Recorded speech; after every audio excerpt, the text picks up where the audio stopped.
Secretary of State Antony Blinken testified before the Senate Foreign Relations Committee yesterday on Capitol Hill after the disastrous withdrawal from Afghanistan, where the Taliban is now back in control 20 years after 9/11. Who would have thought that would be the case 20 years later? Joining us for more is Georgia Congressman and ranking member on the Subcommittee for Government Operations, Congressman Jody Hice. Nice to see you again. Great to see you, Rob. Thanks. I enjoyed your tweet yesterday afternoon. You put this out: 2 days of questioning from the House and the Senate, 0 straightforward answers. I agree with you there. One Secretary of State who must resign. Why does Antony Blinken have to go now? Listen, if there is anything that has come out of these last 2 days of hearings, is that this person, Antony Blinken, has no idea what he's doing. He is not fit to be Secretary of State, and he needs to resign. What took place in Afghanistan is inexcusable. Look, Rob, our office alone, and I'm sure ours is not the only one, but we are still trying to get Americans out of Afghanistan. In fact, fortunately, we had one family arrive yesterday in Virginia still, but we still have others in Afghanistan. This has been a catastrophic disaster. We are leaving Americans behind in terrorist-run Afghanistan.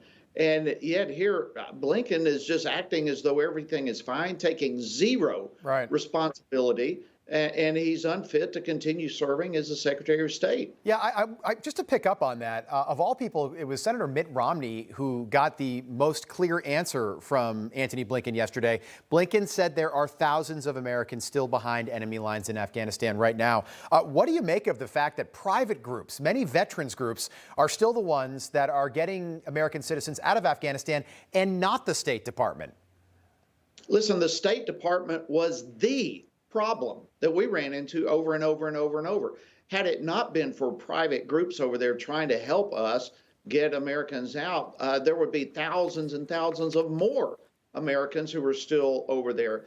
We have at every turn run into obstacles and obstruction and an unwillingness to work and cooperate with us from the State Department.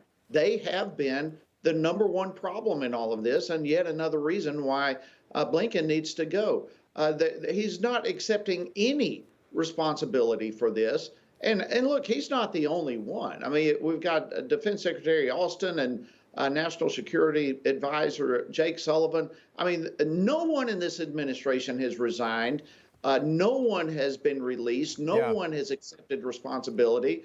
And this is a catastrophe that continues to occur. I'm just curious what you made of the optics. Yesterday seemed to be a little bit more productive. I know that senators get 7 minutes to question people in testimony when they're testifying. People in the House, yourself included, Congressman, get between 3 and 5 minutes. What did you make of the optics of Antony Blinken actually making the walk 20 blocks down to Capitol Hill to appear in person? Yeah, well, he should have done that the day before with the House Foreign Affairs Committee as well. It's only an 11-minute drive to get to the Capitol, but he refused to do so on Monday, and he was blasted for not doing so. But it was good for him to show up in person yesterday. And again, the optics in that regard, I suppose, were beneficial to some extent. But that's, again, what he should have done. He's been asked to appear before a congressional or Senate committee. He needs to be there. And trying to show up virtually by Zoom is not the way to do this type of thing, which is exactly what he did on Monday. Yeah, Senator Josh Hawley, by the way, who represents Missouri, he said yesterday that he's not going to confirm anybody that the Biden administration puts forward until Antony Blinken resigns, Mark Milley resigns, even Lloyd Austin. He called him out. And I thought that was, who knows if it's grandstanding. He may be a candidate in 2024, but this is a very, very serious issue. And I don't think a lot of people were satisfied with what the Secretary of State had to say over the last couple days. Congressman Jody Hice, always a pleasure having you on. We appreciate it. Thank you. Thank you very much. Hey, I'm Rob Finnerty. Thanks for watching. If you enjoyed this video, please join the conversation in the comments below. Don't forget to subscribe, too.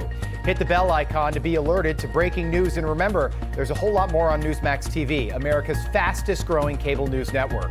Newsmax TV, we're real news for real people.